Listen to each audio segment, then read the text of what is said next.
महाराज जी मुझे आप ये बताइए कि एक साधारण इंसान संत नहीं हो सकता क्या? सभी संत हो, देखो संत होने के लिए क्या कपड़े बदलना जरूरी नहीं होता, घर छोड़ना जरूरी नहीं होता, जिम्मेदारियां छोड़ना जरूरी नहीं होता। संत बनने के लिए आप पति पत्नी साथ में रहकर ईश्वर का चिंतन करते हुए हर प्राणी में भगवान का दर्शन करके सबकी सेवा करें तो आप गृहस्थ संत हैं। जी महाराज। संत होने के लिए कपड़ा नहीं बदलना, ना घर छोड़ना, आपको केवल प्रभु से प्रेम करना है। अब घर भी छोड़ दिया आपने, कपड़े भी रंगा लिए माना की, लेकिन प्रभु से प्रेम हुआ ही नहीं, तो ऐसे संत बनने का क्या फायदा?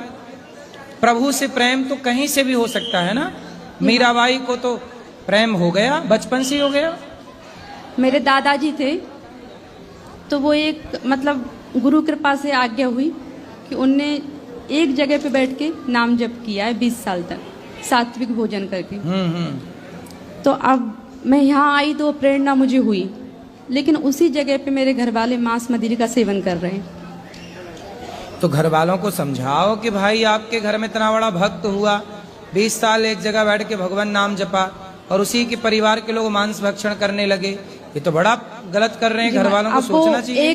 वो अपने मुझे शायद अब पता चल रहा है, वो अपनी झूठन मुझे देते थे। तो वो ये बोल रहे हैं कि ये लड़कों को क्यों नहीं दी, लड़कों को क्यों नहीं दी दादाजी ने झूठन। अच्छा जी।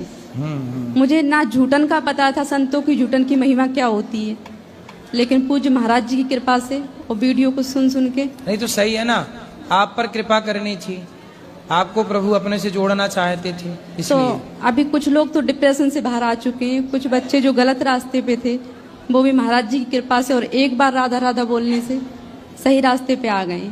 सही है। लेकिन अभी कुछ लोग जो हैं जो विश्वास नहीं कर रहे हैं कि ऐसे कैसे हो सकता है। वो इसलिए विश्वास नहीं करते क्योंकि वो जानते ही नहीं है ना संतों की महिमा, भगवान की महिमा, सब थोड़ी जानते हैं। और सब जान जाएंगे तो फिर सब हीरा ही हीरा हो जाएगा।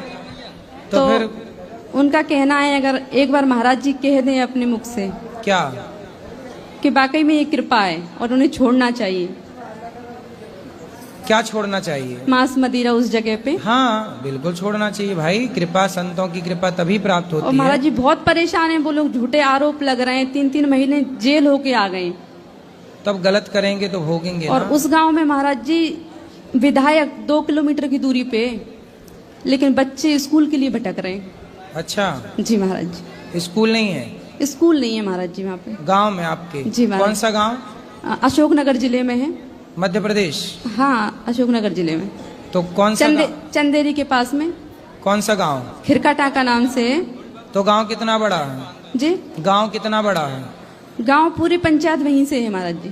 तो उस गांव में स्कूल नहीं है? स्कूल है पर टीचर नहीं है और उसकी कोई व्यवस्था नहीं है महाराज जी में। ऐसे कैसे होगा कि स्कूल है टीचर नहीं है? क्या है, वहाँ के लोग सिर्फ खाने पीने में ही बर्बाद हैं।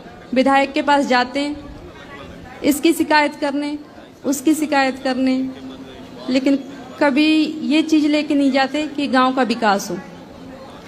अब ये तो वहाँ के लोगों की अज्ञानता है, और यदि स्कूल है तो टीचर होना चाहिए और बढ़िया पढ़ाई होना चाहिए।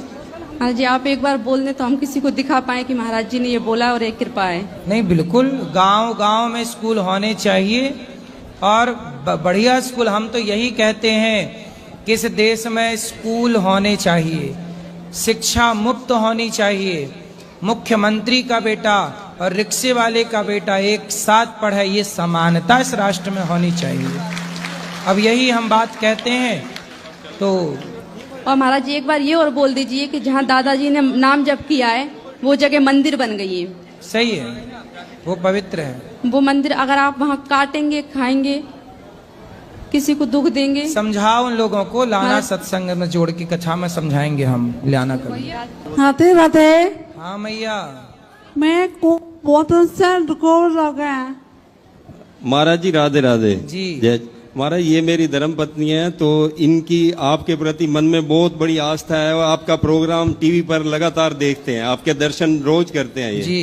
तो मेरे को 2-3 दिन से कह रहे थे कि वहाँ मेरे को जाके दर्शन करा लाइए, तो मैं बिल्कुल ठीक हो जाऊंगी उनके दर्शन मात्र से ही। तो मैंने कहा चलो आज आपको ले चलते, और मुझे मौका मिला आपके पास आने का, तो हम सीधा आपके पास ही आ रहे हैं आपके दर्शन करने। बिल्कुल। तो ये इनका ये मानना है कि ये अब मेरे को ये कह रहे हैं कि इनकी आवाज थोड़ी बोलने में साफ नहीं है। कहते हैं कि महाराज जी को ये कहो कि जो मेरे को बीमारी लकवे की लगी है वो मैं कब तक ठीक हो पाऊंगी।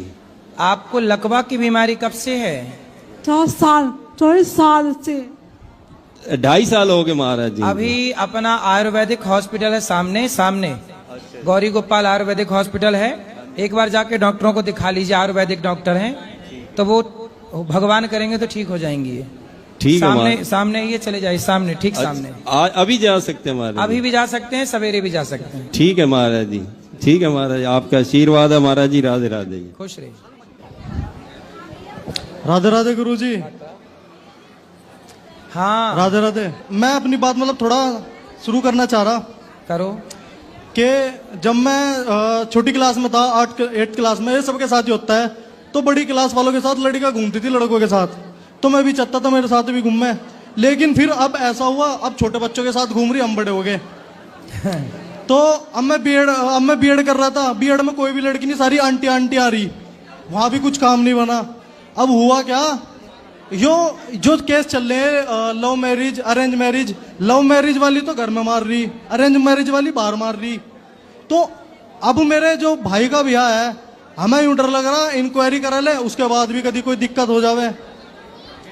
तो ये जो इंक्वायरी के बाद भी और सारी पूछताछ करने के बाद भी ये जो ऐसे मैटर हो रहे हैं, मार रहे मतलब लड़कों को, ये ऐसे केस बहुत ज्यादा हो रहे हैं। तो गुरुजी इनमें मतलब क्या चीजें हैं, मतलब ये कैसे सॉल्व हो सके? आपका विवाह हो गया है जी? आप नहीं होने वाली बात चल रही जी। हाँ सही है, विवाह करो और अपनी पत्नी। मेरा नहीं, मेरी पत्नी नहीं, भाई की पत्नी। अरे मैं तो ऐसा लगा कभी हमें भी लेके चले। नहीं, आपका विवाह अभी नहीं हुआ? नहीं मेरा नहीं हुआ, भाई का हुआ, मतलब भाई का होने वाला। आपका कब होगा? बस उसके बाद होगा कभी, उसके बाद। डर तो हमें भी लग रहा ना। काय बात का डर है? वो इंक्वायरी के बाद वो हो रहा मार मूर दे,